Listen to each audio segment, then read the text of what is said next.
Hello，行過嘅街坊，大家好啊！可以停低腳步啊，難得停咗雨。我哋前面係有好多攤位喺度擺緊有唔同嘅主題啦。咁我哋盟家香港其實就希望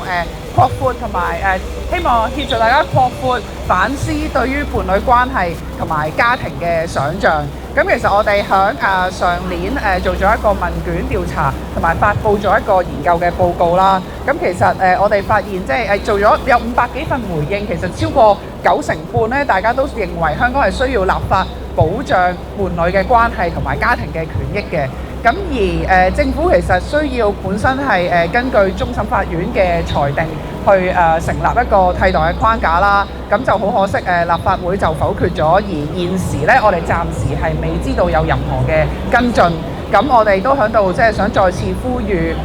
政府去跟進佢哋嘅本身應該要做嘅法律工作啦，去為同性伴侶去制定應有嘅法律框架啦。咁但係在此以外咧，我哋頭先即係雖然下晝咁大雨啦，但我哋都有唔少人有行過我哋嘅攤位，而且咧大家喺呢個街上嘅民意調查，我哋而家都已經發現大家對於伴侶關係同埋家庭嘅想像係闊咗好多嘅。即係大家會覺得喺一段伴侶關係裏邊，其實共同承諾同埋互相照顧呢兩個元素係最重要㗎啦。而其實喺一個家庭裏邊呢，係自己啦、伴侶啦同埋屋企人，仲有照顧者同埋被照顧者，都係屬於家庭嘅一部分。咁其實究竟我哋嚟緊其實係喺婚姻，而家香港現行嘅婚姻制度，其實究竟照顧到幾多大家對於伴侶關係、對於家庭嘅想像同埋理解呢？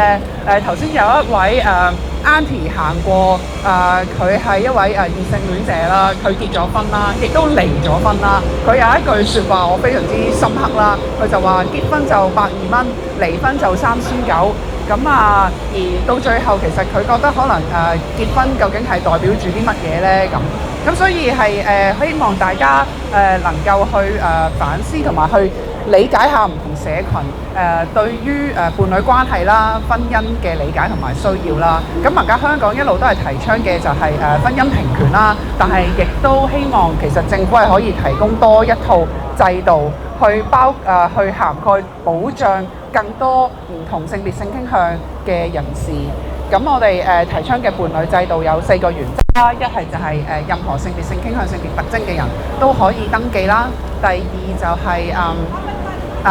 唔以呢個性同埋愛情作為呢一個伴侶關係嘅基礎啦。第三就係如果冇另行嘅契約，其實就可以獲得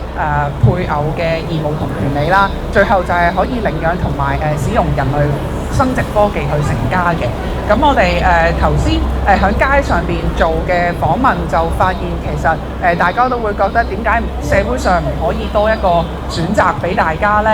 而當我哋有一個制度去保障緊同性伴侶關係嘅時候，其實會唔會嗰個制度係可以包容更多嘅人？可能俾更多人都有唔同嘅選擇，而亦都唔需要有一個制度製造咗出嚟，變相係只係歧視，又或者只係保障咗某一個性傾向、性別特徵嘅人呢？咁希望我哋嚟緊盟家呢係會響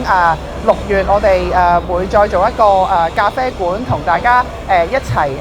圍爐去討論大家認為想像嗰個伴侶關係同埋家庭應該係點樣啦。咁同埋7月呢，我哋會有一個婚宴嘅劇場，係我哋盟家就請飲啦。咁就希望大家如果有興趣，我哋係亦都好多謝之前做問卷調查有10位嘅受訪者好認真深入，咁同我哋傾咗幾個鐘頭，分享咗佢自己嘅人生故事俾我哋聽。咁我哋係基於真人真事呢，咁去改編咗佢哋嘅故仔，去做咗一個婚宴劇場。咁就會喺日東酒店做啦，到時候會有嘢食有嘢飲啦。咁大家可以關注我哋嘅 page 啦。咁早啲留飛，到時俾少啲人情啊！多謝大家。